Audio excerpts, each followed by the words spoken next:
give y'all a couple of minutes and talk to y'all about something that I was just thinking about and I wanted to share it with you guys. So hopefully you guys are in a position that you can join the live, because this is a conversation that we need to have. I give you guys a couple of minutes. If you're not able to join the live, you hopefully and preferably you will watch this later, because I think it would be better. I think it would be very beneficial to you guys to watch this live, and hopefully you guys can come on and we can talk about this. So I'm gonna give it a couple of more minutes, not minutes, but a couple more seconds, because I'm getting ready to pick up Joe from school in a little bit, and I wanted to come on and talk to y'all before I go and pick him up. So it's been a minute, so I'm gonna go ahead and I'm gonna start. And if you guys miss it, or if you join later, I'll do a little backtrack. If you watch this later, you'll be able to watch it at your leisure. But anyway, I want to come on and I wanted to talk to you guys because I was thinking about this, and I was having a conversation with someone that I know that has a mother-in-law that has dementia, right? So I wanted to give you guys this to think about, because I see a lot of people here on YouTube. They want to mask the problem and they want to tell you how to deal with the problem, but pretty much on this channel I want to help you guys to eliminate the problem. I want you guys to live happily with your loved ones with dementia. I don't want to show you guys or tell you guys the master problem or the behaviors like I see a lot of other people do. I want you guys to live in harmony with your loved ones. So this is the thing.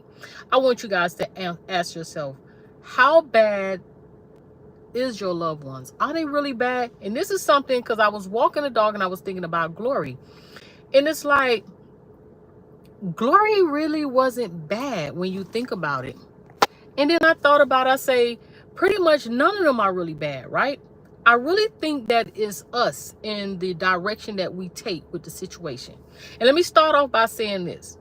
If you decide to do something for someone, do you have the right to do it however you want? Would you want someone to do it however they want to do it? If you asked me to take you to work and you had to be there at 3 because I'm giving you a ride to work, do I have the right to get you there late just because I'm giving you a ride and it's free? No.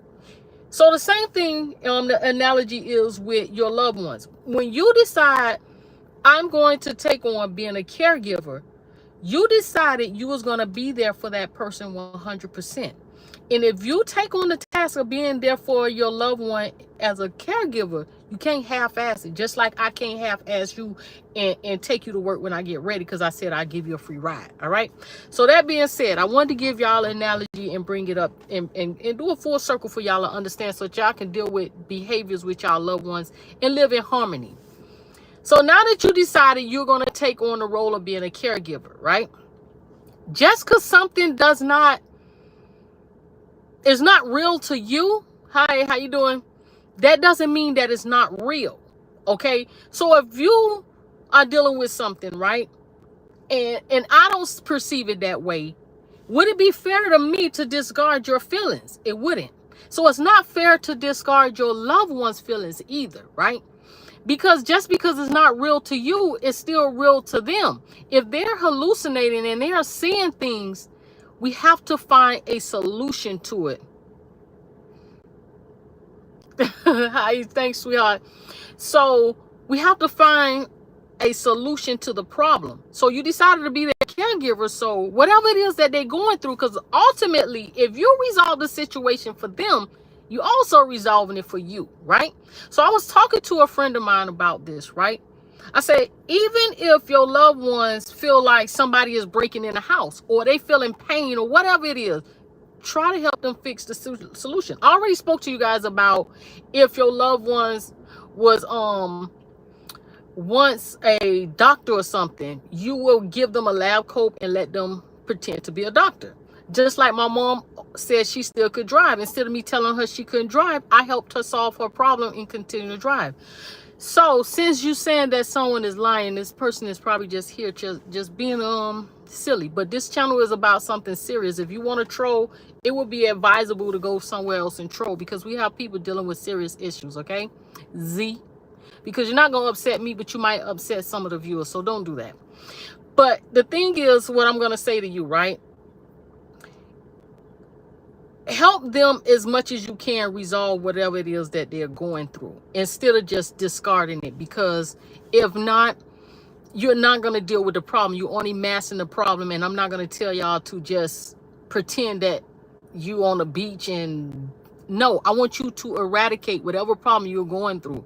So whenever you deal with your loved ones, whenever they having a problem, I need you guys to figure out the solution to the problem. And if you're not in the right state of mind, if you're too overwhelmed, and a friend of mine was saying, okay, talk about and tell me how did you deal with your situation with your mom?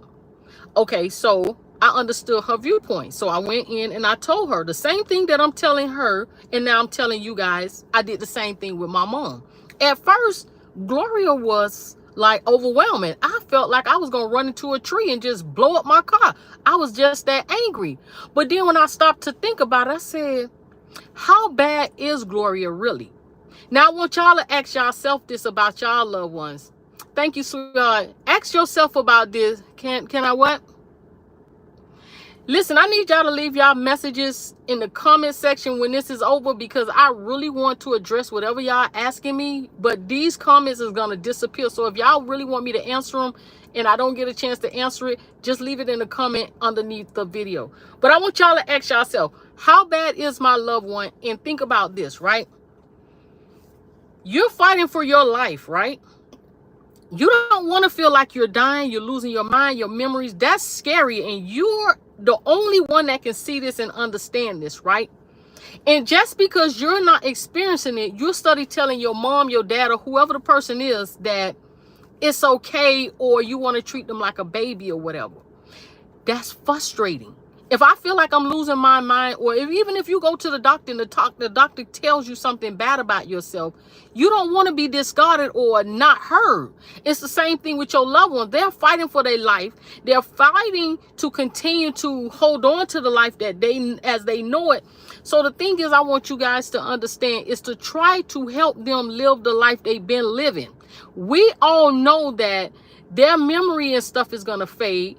Their abilities are going to fade, but you want them to keep it as long as possible, okay? You want to give them hope. Just like when you go to the doctor or you're in a hospital, the doctors, even when they deliver bad news to you, they deliver it in a way to make you feel hopeful and not to just break you down, okay? So whenever your loved ones, when you decide to take care of someone with dementia and they're telling you how they feel, do not discard it and do not treat them like a child, because they're not. And a lot of people, they offer me information because, tell you what, oh yeah, whatever. Anyway, so a lot of people suggest to me like things that are childlike, things that you would do with a child. Now think about it. If you're trying to achieve one thing, are you going to do something that is less than that? So if I'm trying to get my mom and my mom wants to retain her abilities and her mind and she don't want to feel like she's losing it, why would I give her something that's less than her abilities? Why would I treat her like a child instead of giving her something that's adult-like, that will feed her brain, that will cause her to have to think?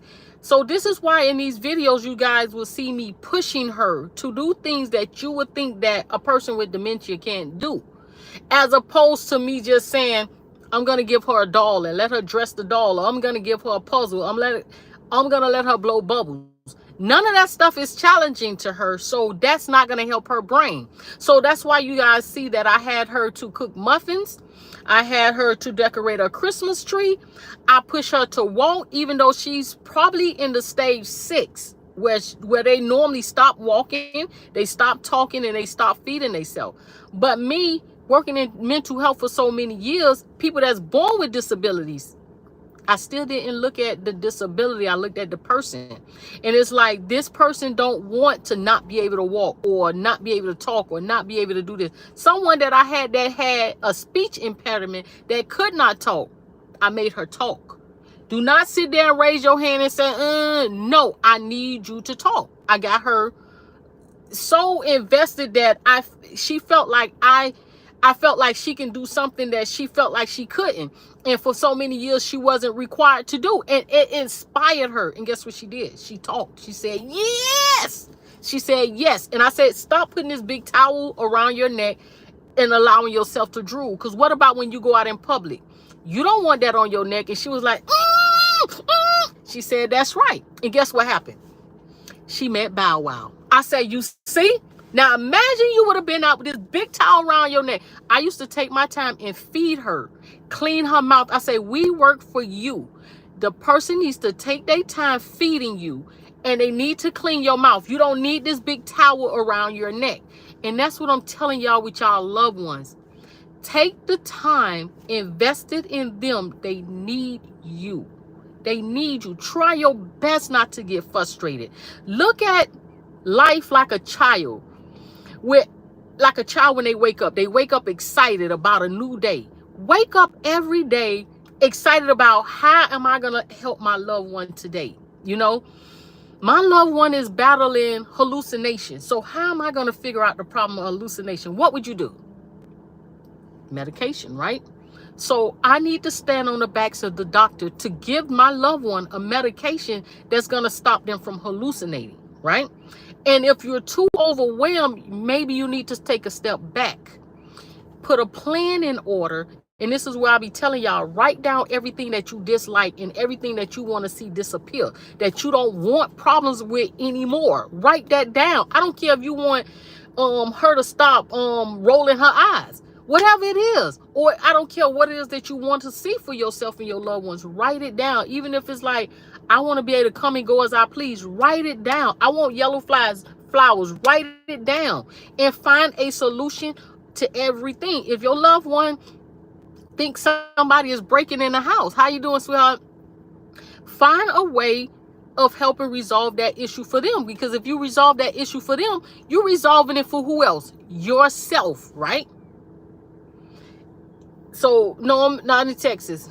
You said in, what? I don't know what you said. I can't really stop to read that. Comment under the, in the comment section so I can address y'all comments later, but I'll try to read as many as I can. I don't want to lose my train of thought.